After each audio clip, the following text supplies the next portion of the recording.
Hi, this is DMJack92, and I'm here to discuss the changes of these Villager Guard characters that I have created previously. I have adjusted them somewhat, so they don't look like typical villagers per se.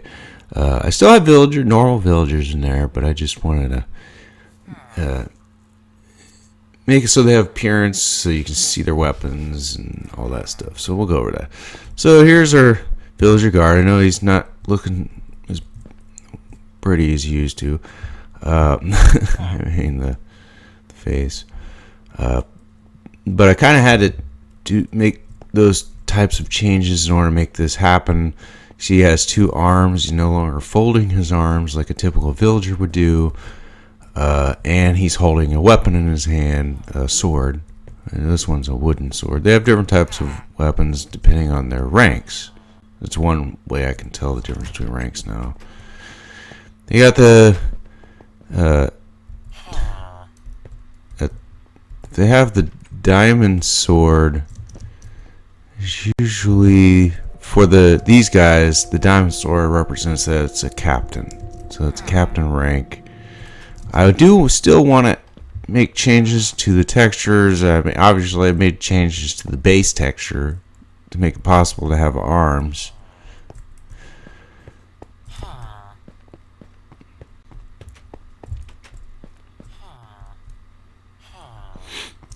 Alright, so I went over that. So the other thing I wanted to go over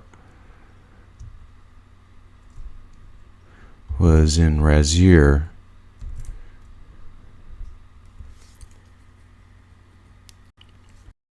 Because when I killed off one of these Villager captains,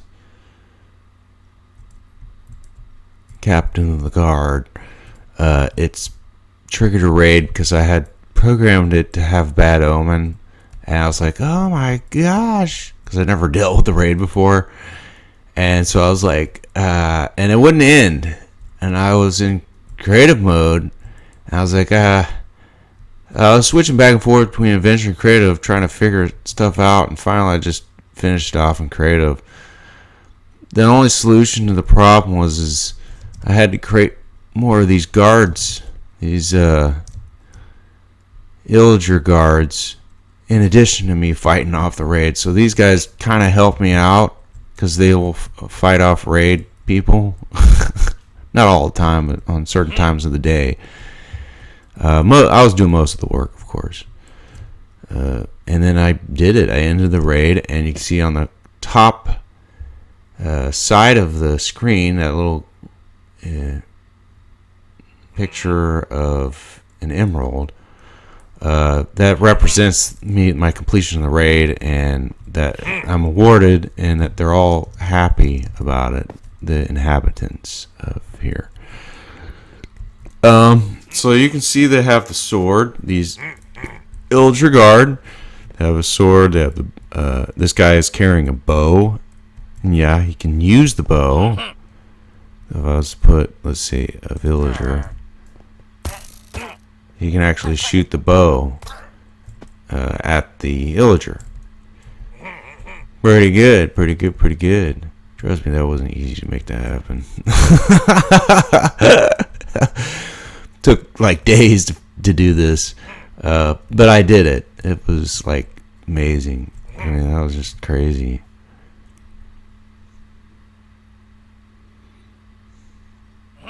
They're celebrating because they had a victory.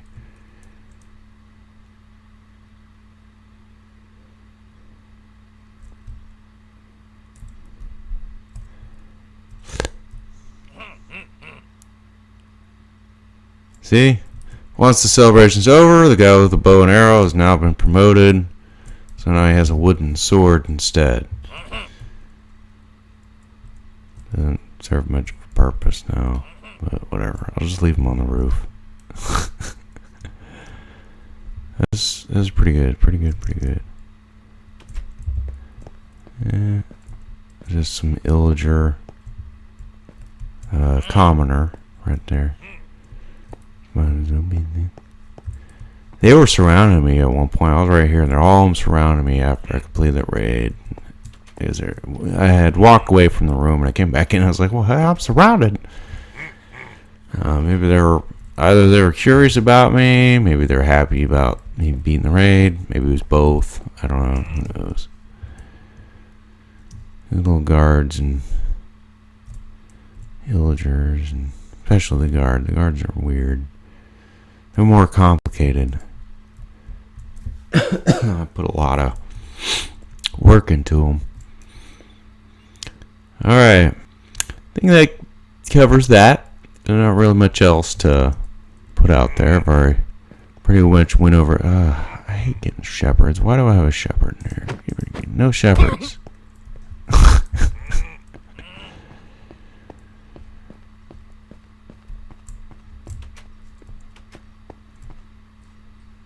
You see the Villager guard. They're walking the street, making sure there's no enemies.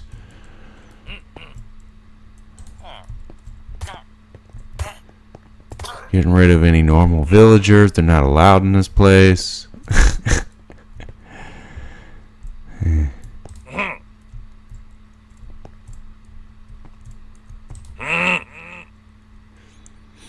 Toolsmith. Can't have that.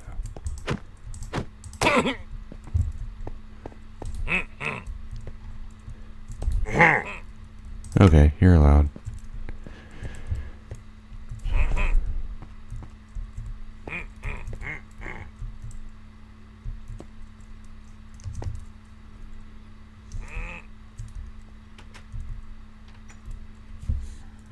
Alright, so let's go over the details of how I made this possible. It's very complicated to explain on these guys. Alright, so I'm gonna go over Blockbench after this explanations. I'm hoping to keep this brief. So this is how I have it set up. I have it set up like this. It's something I already showed before. It's the same setup, but you can see there are some differences.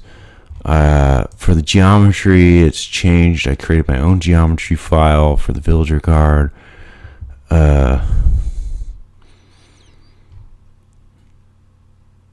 And for the render controller, I created my own stuff for a render controller as well.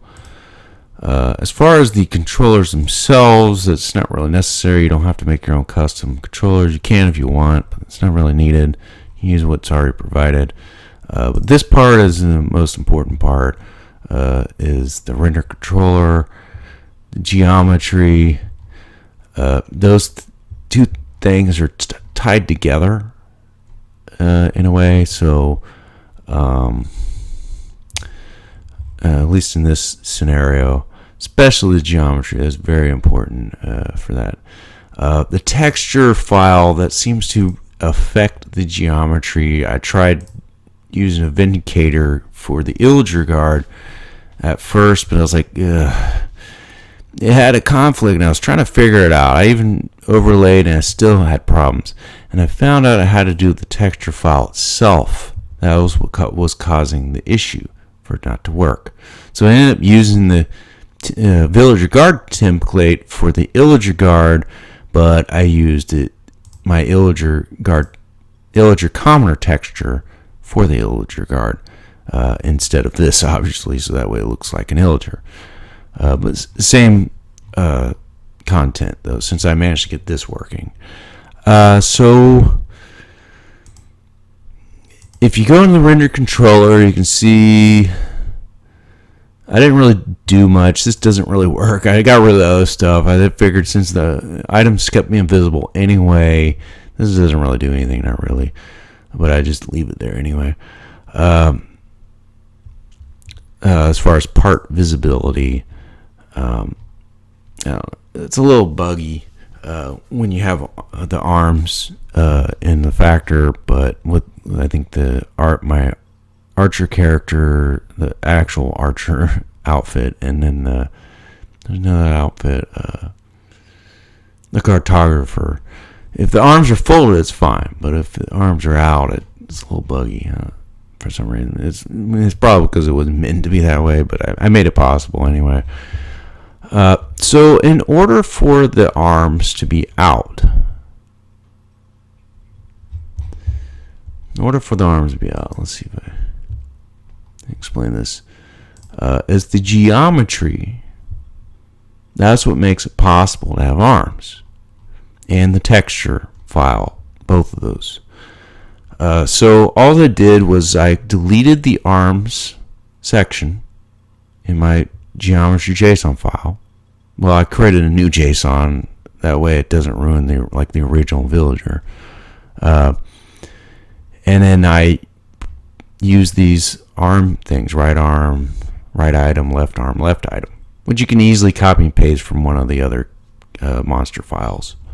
It's pretty simple. It's better with the Vindicator, though. That way the numbers are correct. Or you can try using the zombie one. I prefer the Vindicator. Zombie Villager.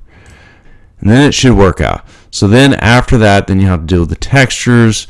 I could try to explain it on the picture, but it's better on Blockbench. It's way better to explain. Blockbench helped a lot. I was a little lost on getting the arms going. I was kind of guessing. I looked on the internet, found no answers I was looking for. All it does is people just talk about swapping textures. Oh, you can swap this texture file with that stuff that already exists and blah, blah, blah. Yes, you can do that. It's the easy way, more simple. But I was trying to make custom stuff, so not replace stuff that already exists. I wanted to create new content. So let me exit out of this. So this is Blockbench, which you can download off the internet, and then use your Minecraft Entity Wizard to create an entity, or you can do this stuff. I liked this Minecraft skin. That was the best one. That's what I was using to figure stuff out. Or you can use open model, whatever works.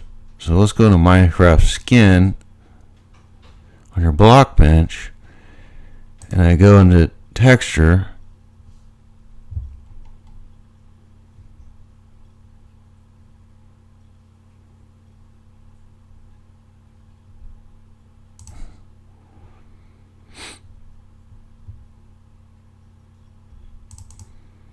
Okay, textures, entity, Villager Guard, biomes. That's how I had it set up anyway. You can, this is mine.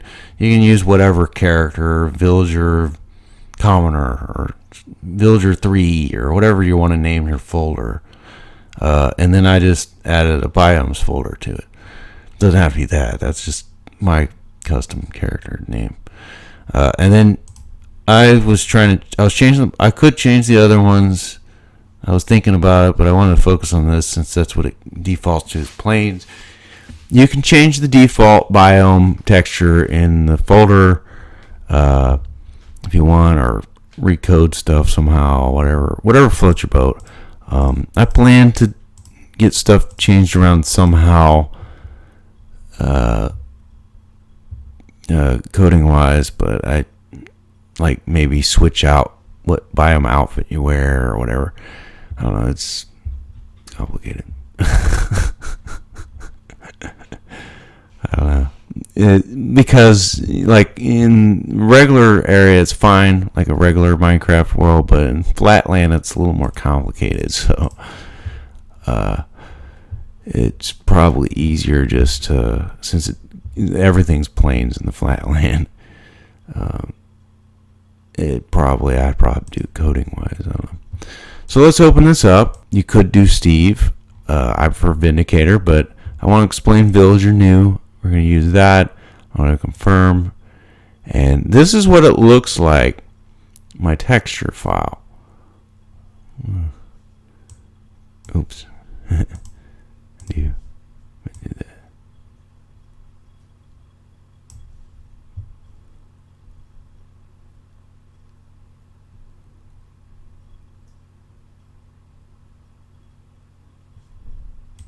There it is. I have to right click to get it to move. And then I use this thing on here to move the character. So when you look at the villager, you can see this spot right here. That's this bottom right corner. I was trying to figure this out. How does this work? Why do I keep getting this hat? And then when I managed to get arms working, it was forming a hat at the same time, because this is for both the arms and the hat. That's why it's for both. Not the folded arms. It's for the arms outward. You can kind of see, if I do that, you can see that's the arms. And the arms, these arms mirror. This is for folded arms. And then this right here is like the hands. And then this is the hat or arms. Whatever floats your boat. That's what that is. Oops. That's the head. Do some undos here.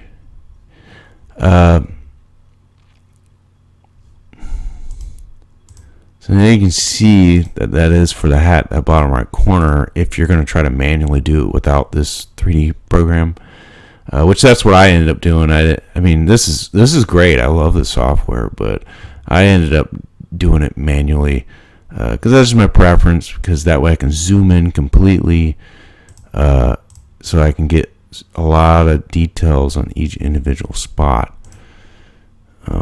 when I was trying to create the arms. Yeah, I had to manually paint the arms and hands myself when I was creating it, because it's not the same format as the folded arms up here. So let's see what it actually really looks like. Since I have arms, I use the Vindicator as my example.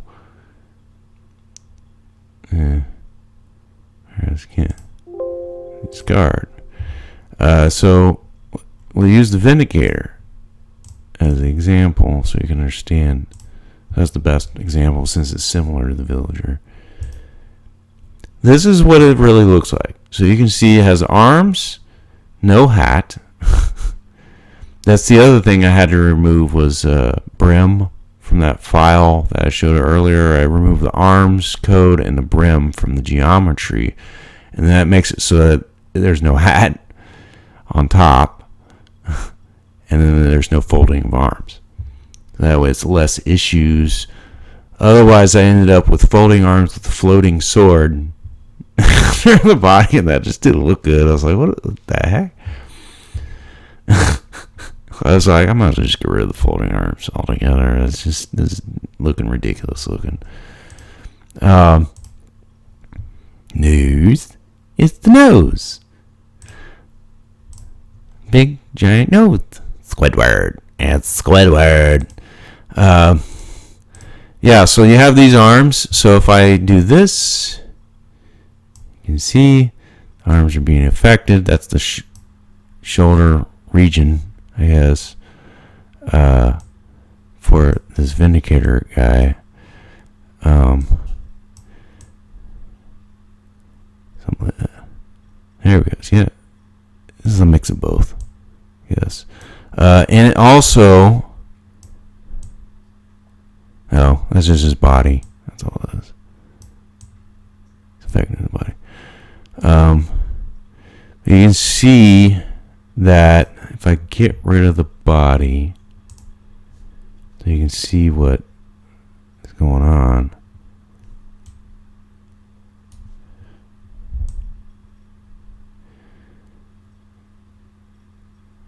Okay, let's see if we get this. See that? That's that side. So this picture covers the sides of the arms. It's not the arm on all. It's all the different angles of the arm. And then this is like the UV section. That's a no, because it's a mirror image.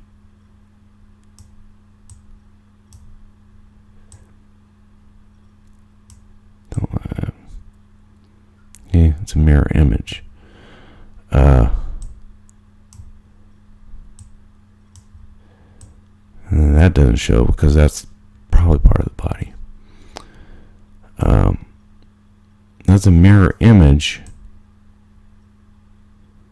So right side. See, covers up that side also, but it's kind of see-through on there.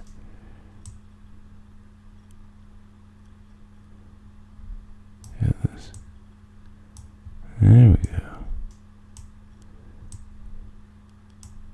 Yeah. It's important. It's complicated.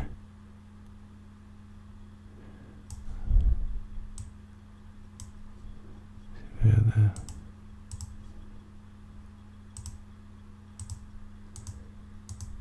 need different angles. As if you're not mirroring it.